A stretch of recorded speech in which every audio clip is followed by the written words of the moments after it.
बिस्मिल्लाहिर्रहमानिर्रहीम, अस्सलाम वालेकुम। मैं सलमान दुरानी हूँ, आप मेरा यूट्यूब देखें। ख़वातीन हज़रात, SEO इजलास जो उसकी कॉन्फ्रेंस थी ख़त्म हुई तो सियासतदानों की दौड़ें लग गई हैं इस वक्त, और वो ये चाहते हैं कि 26वीं आईनी तरमीम जल्द से जल्द हो जाए।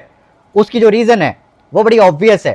तीन रीज़न्स हैं। एक तो इमरान खान को लंबा अंदर रखना है, और दूसरा इनका जो इक़्तिदार है वो ना जाता रहे, इनके करप्शन केसेस बंद रहें। ये वो तमाम चीज़ें हैं जिनसे ये बचना चाहते हैं, और जब ये बचना चाहते हैं तो अब ये 26वीं आईनी तरमीम का सहारा लेंगे, और इस चीज़ में अगर ये कामयाब हो जाते हैं तो ये बहुत बड़ी तबाही होगी इस मुल्क में। इस पूरी सूरत हाल को आपके सामने रखना है।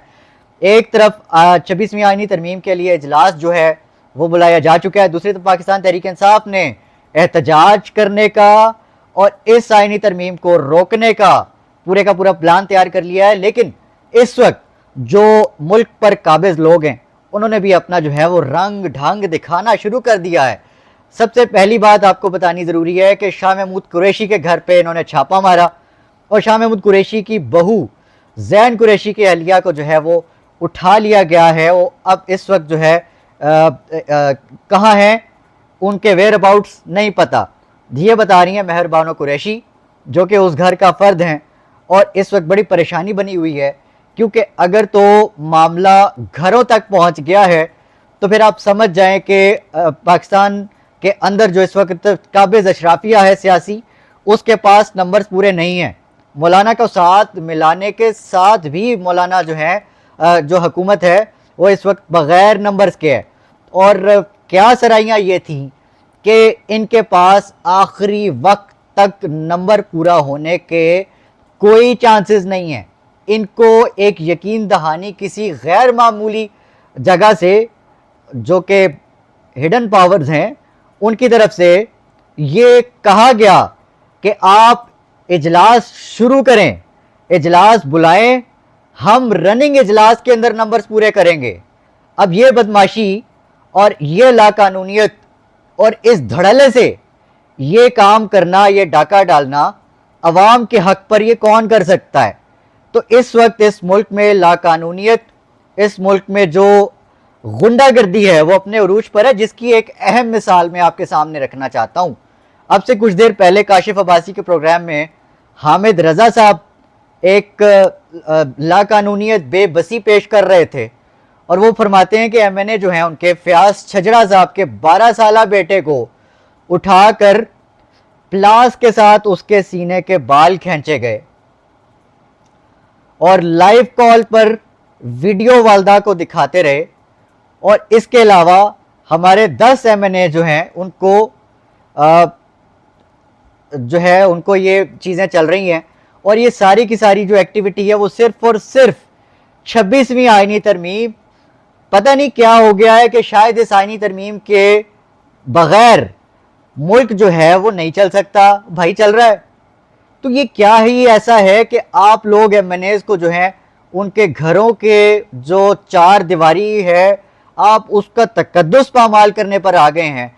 दूसरी तरफ अख्तर मेंगल साहब वो आदमी थे जिन्होंने ये सारा डाका अपने सामने पड़ते देखा, तो उन्होंने असेंबली से इस्तीफ़ा दे दिया और कहा कि एक सिंबल था रेजिस्टेंस का कि नहीं, वो इस साजिश का हिस्सा नहीं बनने जा रहे। तो अब अख्तर मेंगल साहब और उनके जो पार्टी के लोग हैं उनके लिए सख्तियां जो हैं वो खड़ी कर दी गई हैं। अब से कुछ देर पहले पार्लियामेंट लॉजेस में अख्तर मेंगल साहब की जो रिहाइश थी, जिसमें वो उस वक्त मौजूद तो नहीं थे, लेकिन वहाँ पे पुलिस ने रेड किया और हैरेस किया वहाँ पर जो मौजूद लोग थे उनको, और कुछ पूछगिछ कर रहे थे। साथ ही साथ ये इन्फॉर्मेशन भी सामने आती है कि अख्तर मेंगल की पार्टी के एक सेनेटर का बेटा दूसरे सेनेटर के बेटे समेत लापता। अब घरों की माओ बेटियों बेटों तक मामलात पहुंच चुके हैं। तो आप इस मुल्क के लिए, पाकिस्तान के लिए, जो इस वक्त सैड स्टेट ऑफ अफेयर्स आप कहें, और इस कानून के लिए आप इन्ना लिल्लाह पढ़ लें तो ज़्यादा ही बेहतर है, क्योंकि जो कुछ इस वक्त होने जा रहा है वो इस मुल्क में अदलिया का, अदल का, पार्लियामान का और आइन का, सबसे बढ़कर जिस आइन को मुकद्दस जाना जाता है उसका कत्लेआम होने जा रहा है। और उस कत्लेआम में इस वक्त सबसे اہم دو فورسز کھڑی ہیں. ایک فورس ہے پاکستان تحریک انصاف جو کہ میکسیمم اس وقت کمپرومائز نظر آتی ہے, لیکن اس منظر نامے کو تھوڑا سا ہٹا کر ہم ان کے ساتھ ہونے والی زیادتیوں پر ہم بات کریں گے اور ان کا جو اگلا لائحہ عمل ہے اس پر بات کریں گے. اور دوسری جو اہم فورس ہے وہ وکلا ہے.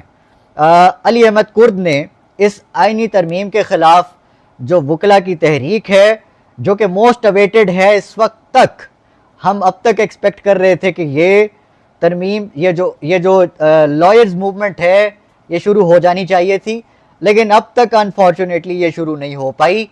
وہاں بھی ان کے بھی دھڑوں میں بہت زیادہ کمپرومائز ہے اس وقت, اور ڈر اور خوف ہے کس چیز کا, ان خفیہ ہاتھوں کا, ان پاورز کا جو نظر نہیں آتی لیکن سب جگہ موجود ہوتی ہیں, سب جگہ سب کچھ مینیج کر رہی ہوتی ہیں. پاکستان تحریک انصاف نے آئندہ ہونے والے اجلاس جو کہ 26ویں آئینی ترمیم سے متعلق ہے اس کے حوالے سے اپنا جو لائحہ عمل ہے وہ رکھ لیا ہے, اور وہ لائحہ عمل کسی سے ڈھکا چھپا نہیں ہے لیکن بڑا سمارٹ ہے. دیکھتے ہیں کہ یہ کتنا ورک کرتا ہے. لائحہ عمل جناب علی یہ ہے کہ اس میں تمام ایم این ایز جو ہیں وہ اس وقت چھپے ہوئے ہیں, منظر عام پر نہیں ہے, اور یہ ایک بڑا وائز, بڑا سمجھدارانہ قسم کا فیصلہ ہے. اور ایم این ایز اس وقت پاکستان تحریک انصاف کے ان کا چھپنا, منظر عام پر نہ ہونا ہی اس وقت جو ہے وہ سب سے بڑی ریزسٹنس ہے, اور انہیں ڈھونڈا جا رہا ہے. وہ نہیں مل رہے تو ان کے گھروں پہ چھاپے مارے جا رہے ہیں, ان کے بچوں کو, ان کی بہنوں کو, ان کی جو وائف ہیں ان کو اٹھایا جا رہا ہے, ان کی ماؤں کو ٹارچر کیا جا رہا ہے. یہ معاملہ جو ہے وہ بہت سنجیدہ ہے, سنگین ہے, اور یہ ہیومن رائٹس کا ایک بہت بڑا سنگین مسئلہ ہے. پی ٹی آئی جو ارکان اسمبلی ہے, قومی اسمبلی, ان کی جو اکثریت ہے وہ چھپی ہوئی ہے, وہ منظر عام پر نہیں ہے. اس لیے صرف جو مرکزی قائدین ہیں, مرکزی حیثیت کے, وہ ہی پارلیمانی پارٹیوں کے اجلاس میں یا پھر جو اجلاس جو ترمیم کے لیے بلایا جائے گا اس میں تقریروں کے لیے یا اس ایکٹیویٹی میں شامل ہونے کے لیے ان جو گنے چنے قائدین ہیں وہ شامل ہوں گے. اس کے علاوہ جتنے بھی ایم این ایز ہیں پاکستان تحریک انصاف کے یا سینیٹرز ہیں وہ اس وقت منظر عام پر نہیں ہیں. اور جو پاکستان تحریک انصاف ہے اس کی طرف سے, اس کی قیادت کی طرف سے جمعے کے روز جو ہے پورے ملک میں ہر چوک چوراہے پر احتجاج کرنے کی کال دے دی گئی ہے پاکستان تحریک انصاف کی طرف سے. اور یہ کتنا پریشر جو ہے وہ بلڈ کر پائے گی یہ تو وقت بتائے گا, لیکن اس پورے معاملے میں جو اس وقت امپورٹنٹ ہے رول جو وہ ادا کر سکتے ہیں وہ ہیں وکلا. وکلا جو ہے ان کو پاکستان تحریک انصاف یہ دونوں ایسی پاورز ہیں جس کے اوپر اس وقت سب کچھ بیس کر رہا ہے. تو اس پورے معاملے میں جو سارے کا سارا اس وقت آپ کے سامنے میں نے رکھ دیا ہے, امپورٹنٹ یہ ہے کہ عمران خان کا جو فیوچر ہے, پاکستان کا اور پاکستان کے عوام کا جو فیوچر ہے وہ اس 26ویں آئینی ترمیم کے اوپر اٹکا ہوا ہے. یہ سیاستدان چاہتے ہیں کہ یہ ترمیم ہو جائے کیونکہ ان کو اس کے اندر اپنی بقا نظر آتی ہے, اور اگر یہ ہو گئی تو پاکستان کے عوام اور پاکستان خاص طور پر عمران خان اور عمران خان کی جو پارٹی ہے اس کے لیے ایک بڑا خطرہ جو ہے وہ کھڑا ہونے جا رہا ہے. کیونکہ دوسری طرف جو پلانز ہیں وہ ملٹری ٹرائل کی طرف بڑھیں گے, اور اس کے اوپر بلاول بھٹو مولانا فضل الرحمان کو ایگری کرتے ہوئے نظر آ رہے ہیں, کنونس کرتے ہوئے نظر آ رہے ہیں. لیکن مولانا فضل الرحمان تاحال اب تک کی خبروں کے مطابق مولانا فضل الرحمان اس عشائیے کے بعد بھی کسی نتیجے پر نہیں پہنچے.